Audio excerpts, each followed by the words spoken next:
Bonjour à tous, je suis très heureux de vous retrouver aujourd'hui pour cette première vidéo du site Hygiène Naturelle Alimentation.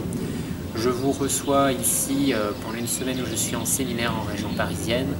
Donc vous êtes un petit peu dans ce qui me sert de bureau pour la semaine. Donc je suis en extérieur, il y aura un peu de bruit sûrement, c'est normal. Je vais répondre à une question concernant les vidéos, une question qu'on m'a beaucoup posée. Est-ce que je vais faire des vidéos? Alors oui, ça c'est déjà la première réponse. Par contre, mes vidéos ne vont pas remplacer les articles. Elles seront complémentaires ou elles alterneront avec des articles écrits. Donc voilà, les vidéos seront un plus à apporter au site car je trouve que c'est plus interactif et plus intéressant. Donc j'espère que vous trouverez ça aussi agréable. Donc pour cette première vidéo, j'ai choisi de vous parler du cholestérol et plus précisément des médicaments anti-cholestérol. Donc j'ai utilisé le terme l'absurdité des traitements anti-cholestérol car quand on connaît un peu la physiologie humaine, on s'aperçoit qu'il est justement très absurde d'utiliser ces médicaments. Alors pour cela, donc, il faut comprendre un peu comment ça se passe. Donc les médicaments anti-cholestérol sont généralement utilisés bien sûr parce qu'on a un taux de cholestérol élevé pour faire de la prévention, souvent pour les maladies cardiovasculaires. Maintenant dans notre corps, ça ne se passe pas forcément aussi simplement que ça. C'est-à-dire que le cholestérol, c'est une molécule qui est produite par notre foie. Et le foie, il produit du cholestérol pour répondre à la demande de l'organisme. Il n'y a pas une élévation anormale de cholestérol. Le foie, ce n'est pas à produire tout seul, comme ça, sans raison. Il produit pour répondre aux besoins de l'organisme. Alors quels sont ces besoins? Donc tout simplement, notre corps a besoin de cholestérol pour ses cellules. Toutes les membranes cellulaires contiennent du cholestérol. Ce cholestérol est inséré pour maintenir une bonne fluidité cellulaire et permettre aux cellules de fonctionner correctement, d'avoir de bons échanges, une bonne communication entre elles. Le cholestérol est également précurseur de certaines hormones, comme la testostérone, comme les œstrogènes, donc ce sont des hormones sexuelles. Donc si le corps a besoin de produire plus d'hormones sexuelles, on va avoir besoin de produire plus de cholestérol. Le cholestérol intervient également pour produire les hormones du stress, comme le cortisol. Donc nous voyons que différents événements ou situations de vie peuvent faire que le corps aura besoin de produire plus de cholestérol pour s'adapter à son environnement. Alors, est-il justifié de baisser le taux de cholestérol? Alors, le taux de cholestérol, il peut être justifié de le baisser puisque s'il augmente, c'est parce que l'environnement a changé ou notre mode de vie a changé et donc ça peut indiquer qu'il y a une situation qui n'est plus adaptée pour que nous vivions correctement et que nous restions en bonne santé. Ça, c'est la première chose. Donc, ça peut être un indicateur et il faut des fois réduire le taux de cholestérol. Par contre, faut-il utiliser des médicaments pour cela? Alors, ma réponse est non. Aujourd'hui, il y a beaucoup de personnes qui sont d'accord avec ça et qui disent concrètement que les médicaments sont dangereux. C'est vrai que baisser artificiellement le cholestérol, ça n'a pas beaucoup d'intérêt, mis à part d'avoir un taux de cholestérol plus bas au niveau du sang. Mais pour l'état de l'organisme, c'est plus néfaste qu'autre chose. Alors tout simplement, nous savons aujourd'hui que baisser artificiellement le taux de cholestérol avec des médicaments, ça augmente le risque de cancer. Alors principalement avec les médicaments comme les statines, mais d'une manière générale, ça va augmenter le risque de cancer. Tout simplement, comme je vous l'ai dit, les cellules fonctionneront moins bien puisqu'elles auront plus assez de cholestérol à mettre dans leur membrane. Donc elles vont perdre d'une certaine manière leur fonctionnement optimal. Elles auront un fonctionnement qui sera un peu altéré. Ça, c'est la première chose. Et puis il faut savoir ensuite que les médicaments anti-cholestérol vont perturber l'utilisation énergétique de l'organisme. L'ATP, c'est ce que l'on appelle l'énergie pour notre corps, et cette énergie, elle ne va pas pouvoir être utilisée correctement. Donc ça va provoquer des altérations au niveau cellulaire, au niveau des organes respiratoires des cellules, les mitochondries, et nous allons avoir des altérations, entre autres au niveau de l'ADN, que ce soit au niveau des mitochondries, et également au niveau du noyau cellulaire. Et ces mutations, ces altérations de l'ADN peuvent provoquer à terme des cancers. Donc voilà, ça c'est la première chose qui est largement mise en avant aujourd'hui par des travaux scientifiques et qui peut nous faire dire que c'est pas une bonne chose d'utiliser ces médicaments. Ensuite, il faut savoir que le cholestérol, étant un précurseur des hormones sexuelles, lorsqu'on abaisse artificiellement la production hépatique de cholestérol, on va voir apparaître des problèmes de libido, puisque notre corps ne sera plus capable de produire assez d'hormones sexuelles. Ça, c'est une autre conséquence. Troisième conséquence, au niveau du stress. Si vous êtes stressé, votre corps va réagir en produisant du cortisol. C'est normal. Maintenant, si vous abaissez artificiellement le taux de cholestérol, votre corps ne pourra plus répondre en produisant suffisamment de cortisol. Par conséquent, vous réagirez moins bien au stress, vous serez moins efficace pour vous adapter au stress. Avec toutes les conséquences que cela peut occasionner sur l'état de l'organisme, l'état dépressif par exemple.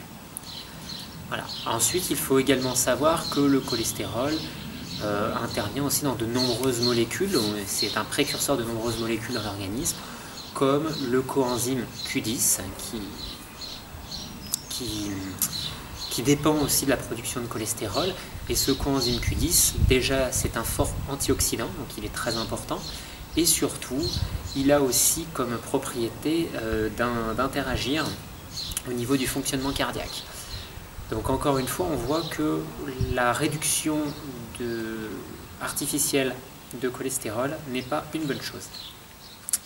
Maintenant, j'aimerais aussi préciser une petite chose, car il y a une grande confusion dans le monde, on va dire, médical et surtout pour les patients, concernant le cholestérol.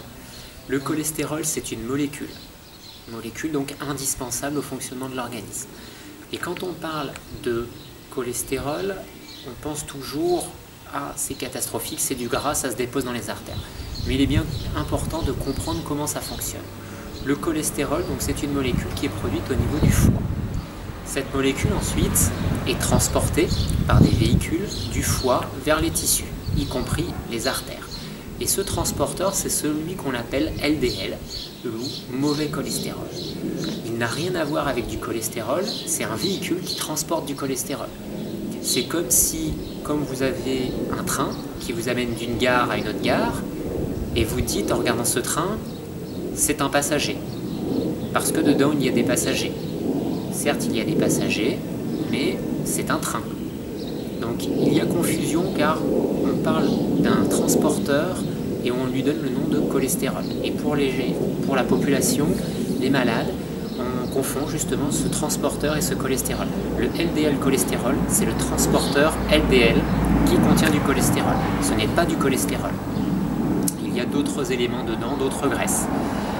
Ensuite, une fois que le cholestérol donc, est parti du foie, il est arrivé au niveau des différents tissus.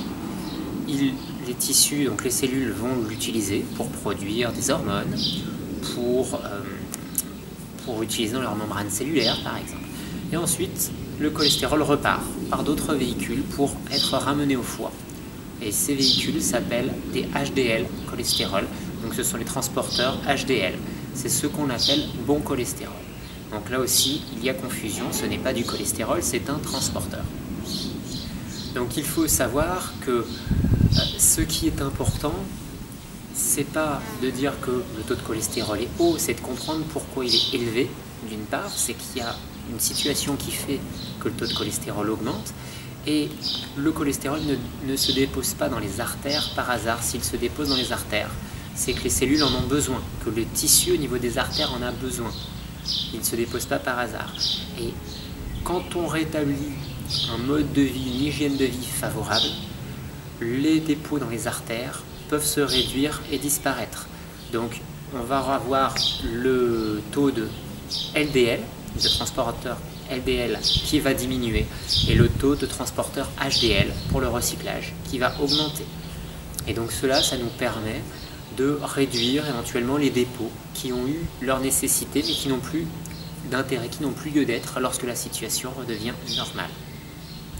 Donc ça, c'est très important de le comprendre, car on permet, en ayant cette compréhension, de voir que les médicaments n'ont rien d'indispensable puisqu'ils ne corrigeront pas la cause du problème. Par contre, si on adopte une meilleure hygiène de vie.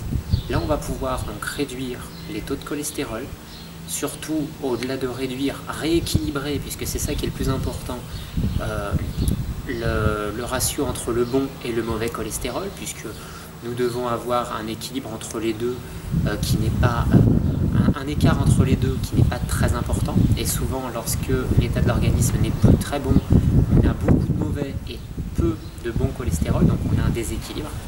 Donc l'hygiène de vie va permettre de ramener ça. Sur le plan alimentaire, pour ne parler que de ça, ce qui va favoriser l'élévation du cholestérol, on va avoir l'alcool, on va avoir le sucre, on a aussi les graisses saturées et acides gras trans. Les acides gras trans sont des graisses insaturées qui sont issues des fritures ou issues des productions industrielles qui transforment les graisses. Les facteurs favorisants, les fruits, les légumes frais. On retrouve aussi les légumes secs qui sont favorisants. Et les acides gras oméga 3, oméga 6 et les acides gras insaturés d'une manière générale qu'on peut trouver entre autres dans l'huile d'olive. Ça, ce sont des éléments qui sont favorables pour réduire ou retrouver un bon équilibre au niveau de notre taux de cholestérol. Voilà. Si j'ai oublié dans les produits qui sont défavorables aussi pour le cholestérol, nous allons trouver, de par les graisses entre autres qu'ils contiennent, les viandes et les produits laitiers qui ne sont pas forcément favorables. Pas toutes les viandes, mais la majorité des viandes posent problème. Certains vont parler du canard avec les bonnes graisses que peuvent contenir le canard comme exception, mais la majorité des viandes. Voilà. Ensuite, sur le reste, je vous ai parlé donc le stress. Le stress va augmenter forcément le taux de cholestérol puisque c'est une réponse de l'organisme. Et pour répondre à cet état de stress, notre corps doit produire plus de cholestérol. C'est une situation normale. Donc certaines personnes mangent correctement mais ont un taux de cholestérol élevé parce qu'elles ont trop de stress. Voilà. J'espère que vous y voyez un peu plus clair maintenant, que cette petite vidéo vous aide un peu à comprendre, à mieux comprendre la problématique du cholestérol et surtout l'absurdité des traitements. Car ces traitements sont plus néfastes qu'autre chose. Ils ne servent pas à grand chose à part abaisser artificiellement le cholestérol et finalement avoir une action qui est contre nature, puisque notre corps augmente son taux de cholestérol pour répondre à un besoin et nous cherchons à l'atténuer artificiellement sans répondre à ce besoin ou sans corriger la situation pour que la situation se normalise, pour que l'état du cholestérol dans l'organisme se normalise. Je vous remercie d'avoir assisté à cette première vidéo et comme toujours vous pouvez laisser des messages, des commentaires ou faire part d'idées ou des questions pour les prochains articles ou les prochaines vidéos. Voilà, à bientôt!